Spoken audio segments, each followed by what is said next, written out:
Hello everyone, welcome back to another video on the channel. Today I'm going to be doing a voiceover narration on an arm day that I recently did at Ultraflex Gym in Saugus, Massachusetts. Now, I do work at a gym in Massachusetts known as True Fitness. Some of you may know this, and I work at the front desk Monday through Friday. That is my day job. But something that I recently decided is on the weekends when I train on Saturdays, it would perhaps be nice to go to a different gym. And I happen to have a membership at another gym until June. So I will likely take advantage of that just to kind of get some variation and some variety in there.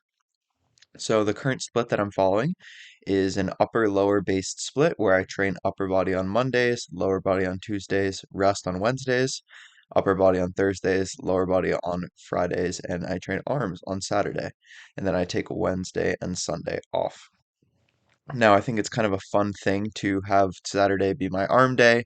It's also a day where I do have a program in terms of what I'm sticking to and trying to progress it. But if I want to meet up with a friend to train or I'm traveling, it's a lot easier to kind of adapt. And I don't have to necessarily worry about having the same more technical exercises and movements that I might have on an upper body day or a lower body day. Now, why do I have a direct arm day programmed? So arms are something that are definitely a weaker body point for me relative to the rest of my physique. Of course, if you were to compare me to the average lifter or to, somebody who doesn't necessarily work out a ton, then they might say, "Oh yeah, what are you talking about? You have great arms."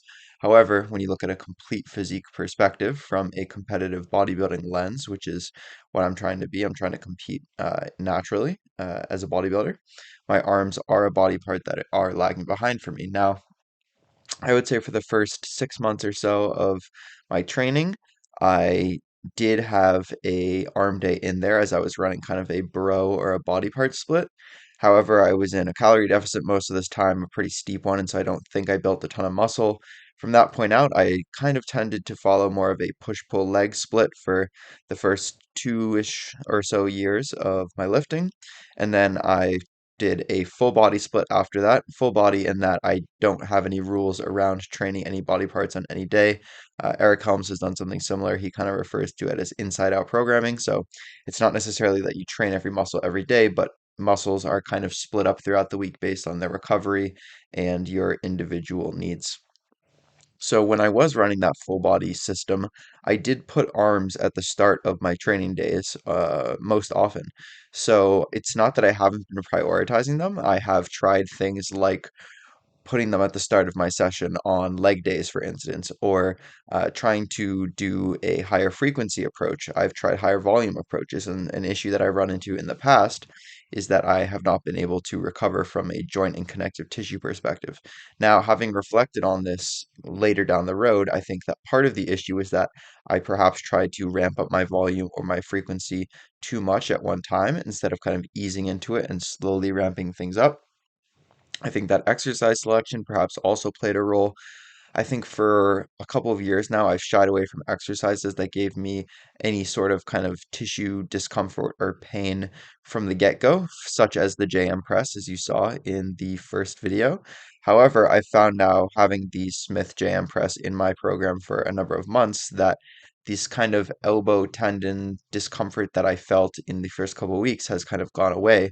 And I actually noticed in the second exercise that I did here, which was an overhead tricep extension, that months ago, where that used to give me discomfort, it no longer does. So I think that perhaps by shying away from those exercises, I was neglecting a point of opportunity in terms of maybe actually using those exercises to develop more ligament and joint strength, and I didn't give them enough chance in my program.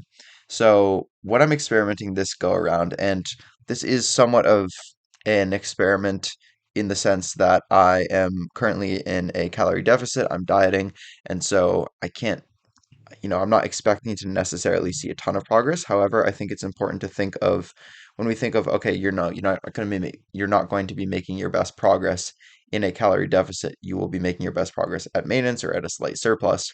However, I think it's always important to look at the body part relative to the training age. So people will say like as you get more advanced, it's harder and you need, nutrition to help you even more.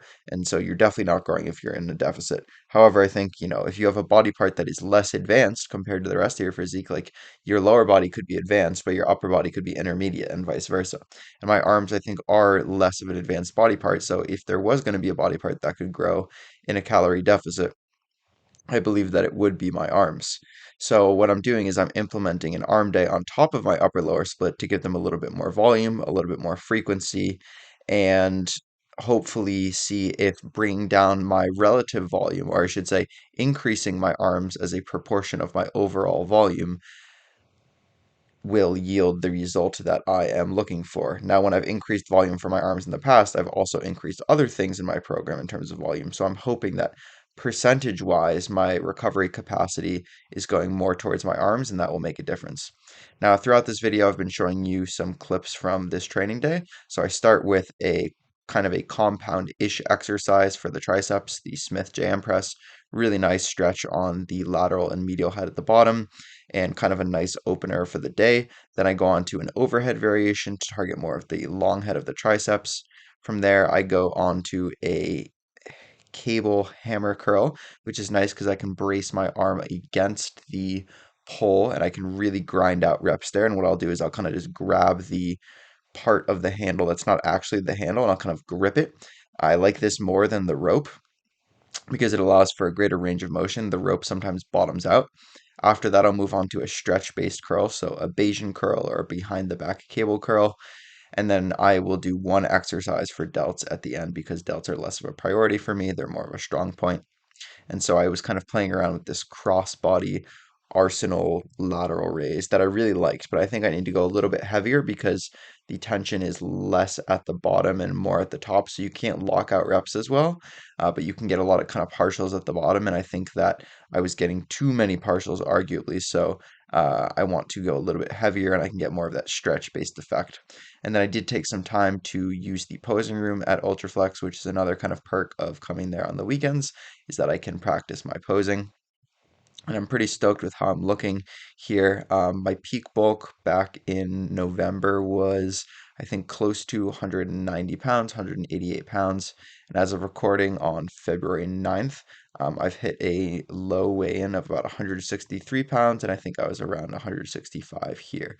As you can see, my upper body tends to lean out a lot faster than my lower body. However, my lower body, my quads, my glutes, my hamstrings are still starting to come in, and I was definitely pleased with how I'm looking here. So if you'd like to see more of more of these kind of videos, arm training, maybe physique updates, let me know and I can definitely do that. So thanks for watching and I'll see you in the next one.